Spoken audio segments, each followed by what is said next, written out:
You have mentioned, in fact, your program does mention of having close relationships with UK, especially because of our historical relationships Yes. with them.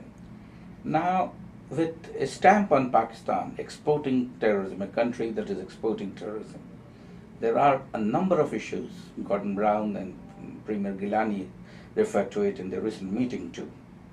Visas issues are there. Students going on education to UK and then being literally hauled up on charges of terrorism. All this is creating. So, in this scenario, how do you think really Pak UK and Pak EU relationships could really be enhanced? Okay, I think the UK's concern in terms of terrorism, in terms of exporting terrorism, as you put it, is that people of Pakistani origin, ethnicity, and not just Pakistani, it seems people of Muslim origins from other parts of the world seem to have come into Pakistan, seem to have been indoctrinated, and then have gone back and perhaps planned or plotted. Now, this is a valid concern, and it needs to be addressed. And I think that the fault should not just be on Pakistan. The blame, of course, if there is evidence that there are places where this training is taking place, where such, then we of course must do everything in our power to put an end to it. But there also must be a review of why people in the UK, why the UK's own citizens want to do this. Why should they, when they are in this nice developed country, living comfortable, relatively comfortable lives compared to the rest of their families from their extended families in places like Pakistan who continue to live in poverty and trouble. Why are these people motivated to come back, to go through this trouble, to go through the danger and risk of any kind of training or indoctrination, and then go back and sacrifice all that they and their parents have worked for after immigrating to the UK? This question needs to be asked. And of course, this discussion will become very long because we come to an issue that we come to really the heart of terrorism. The heart of terrorism is not that there are places where you are training people. The heart of terrorism, that some people are training some people. The heart of the issue is that why are these places there in the first place?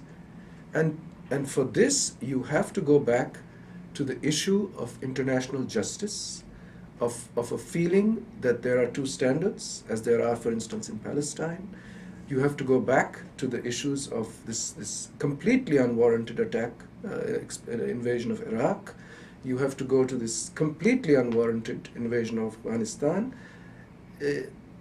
invasions that had nothing to do with the original problem.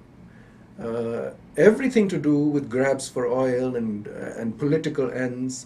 Afghanistan, for instance, in my view, was a purely political reaction. Mr. Bush was under pressure. They had failed. Mr. Bush, his security apparatus, the whole American apparatus had failed miserably. And they, in preventing this attack, which happened inside their borders by people operating from inside. It was not a missile that came from outside and they couldn't stop it.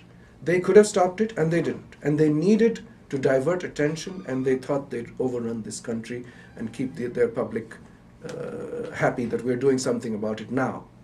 So that issue, the core issue of where terrorism is coming from, is what needs to be addressed, not these peripheral side effects of what it's resulting in. So, getting back to the Pak EU relationship or Pak UK relationship, you are basically emphasizing that it has to move on from what the terrorism-centered relationship that exists between Pakistan and United Kingdom today.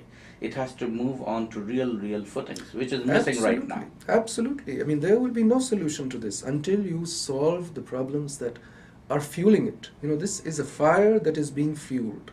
And until you cut off that fuel, it will not stop. If you remember, about a year back, the Foreign Policy magazine, it came out with a story showing a truncated Pakistan. How do you see Pakistan over the next 10, 15 years? Well, if these same people who rule us now continue to rule us, I don't see a very bright future at all. There is need for immediate, decisive, thoughtful action, and these people cannot provide it. Nuclear arms, the nuclear button, has it proven to be a bane or a boon to Pakistan? I think it should be a boon. I think it's just been used as an excuse by others to perhaps exert a greater influence on Pakistan and what it does. But for instance, the balance of power during nuclear weapons. Let's put it this way: nuclear weapons, since they have been introduced, have prevented world wars. There has not been conflict between the great powers. They have proved a wonderful deterrence. I mean, they are horribly outrageous weapons. But if they have somehow prevented humans from appreciating that the cost of war is extreme and unbearable, then they have done their job, and there is no reason in a regional context why they cannot do it, and in fact why they may already not have done it. I think there were occasions in the past when there could have been conflict, could have erupted between India and Pakistan, which didn't.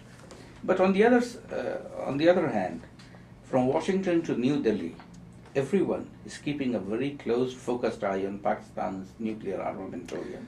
Now, don't you think this is starting to become a baggage for us? No, I don't think it's a baggage at all. As Boy sometimes says. I don't think it's a baggage at all. I think it's absolutely it's something that we, is very valuable to us in our security. If people are keeping an eye, it's because of what's happening around us, and they are concerned that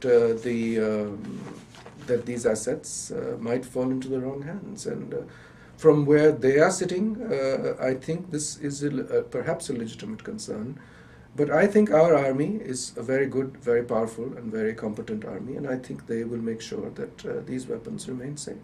So you are confident about it? I'm very confident.